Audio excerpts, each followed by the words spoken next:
এক লোকের একটি গাধা পরিত্যক্ত একটি কূপের মধ্যে পড়ে গেল। ওই কূপ থেকে রেহাই পাওয়ার জন্য গাধাটি জোরে জোরে চিৎকার চেঁচামেচি করতে থাকলো। এদিকে সেই গাধার মালিক গাধাটিকে কূপ থেকে উঠানোর জন্য তার প্রতিবেশী লোকজনদেরকে ডেকে নিয়ে আসলো। সবাই যখন ওই কূপের পাশে এসে দাঁড়ালো, তখন তারা গাধার মালিককে বলতে লাগলো, ভাই, আমরা তোমার এই গাধাকে কূপ থেকে উঠাতে পারবো না। কারণ হলো, এই গাধাটিকে কূপ থেকে উঠানোর জন্য আগে রশি দিয়ে গাধাটিকে বাঁধতে হবে, আর রশি দিয়ে বাঁধার জন্য আমাদের মধ্য থেকে যে কোনো একজনকে কূপের নিচে নামতে হবে। এরপরে রশি বেঁধে টেনে টেনে উপরে তোলা যাবে। কিন্তু আমাদের মধ্য থেকে কেউ তো কূপের নিচে নামতে পারবে না। কেউ যদি নামেও, গাধা তো গাধাই, লাথি মেরে যদি তার চোখ মুখ থেতলা করে দেয়, তাহলে তো সর্বনাশ হয়ে যাবে। সুতরাং এই গাধাকে কূপ থেকে তোলার একটাই উপায় আছে, সেটা হচ্ছে অনেক টাকা পয়সা খরচ করে শহর থেকে প্রশিক্ষণপ্রাপ্ত লোক নিয়ে আসতে হবে। তারাই এই গাধাটিকে উদ্ধার করতে পারবে। প্রতিবেশী লোকজনের এই কথা শুনে সেই গাধার মালিক বলে উঠল, বাবারে,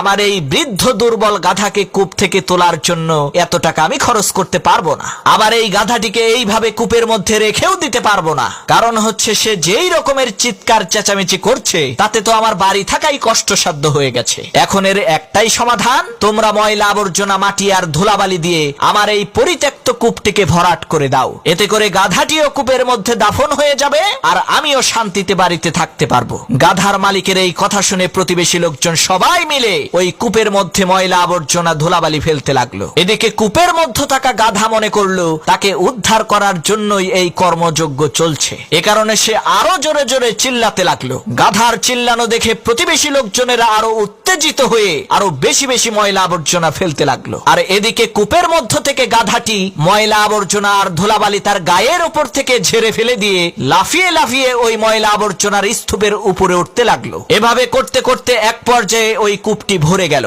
আর গাধাটিও ময়লা আবর্জনার স্তূপকে সিঁড়ি হিসেবে ব্যবহার করে কূপের উপরে চলে আসলো। তখন লোকজন খুশিতে আনন্দিত হয়ে বলতে লাগলো, দেখো, আমরা গাধাটিকে মৃত্যুর হাত থেকে বাঁচিয়ে দিয়েছি। প্রিয় বন্ধুরা, ঠিক একই ভাবে আপনার পাশে থাকা লোকজনেরা আপনাকে কটূক্তি করে, অপমান করে, অবহেলা করে, অপদস্থ করে ব্যর্থতা নামক কূপের মধ্যে দাফন করে দেওয়ার চেষ্টা করবে। এখন আপনিই সিদ্ধান্ত নেন, আপনি কি লোকজনের অপমান, অবহেলা আর কটূক্তির নিচে চাপা পড়ে ব্যর্থতা নামক কূপের মধ্যে দাফন হয়ে যাবেন, নাকি এই অপমান, অবহেলা আর কটূক্তিগুলোকে সিঁড়ি হিসেবে ব্যবহার করে সফলতার দ্বার প্রান্তে পৌঁছাবেন।